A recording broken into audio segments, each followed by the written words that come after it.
భావ కవితల బరువులో ఆ కృష్ణ శాస్త్రిల కవినైతే హాయిరమ్మల కోయిలమ్మకు విరుల ఋతువు వికసించగా తుమ్మెదడగని మధువులే చెలిసాకి వలపులే చిలికిస్తే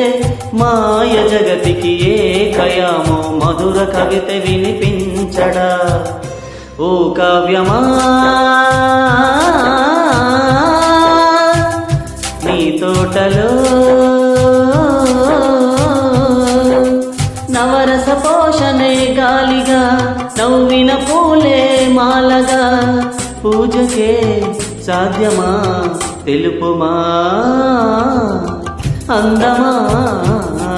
నీ పేరేమిటి అందమా అందమా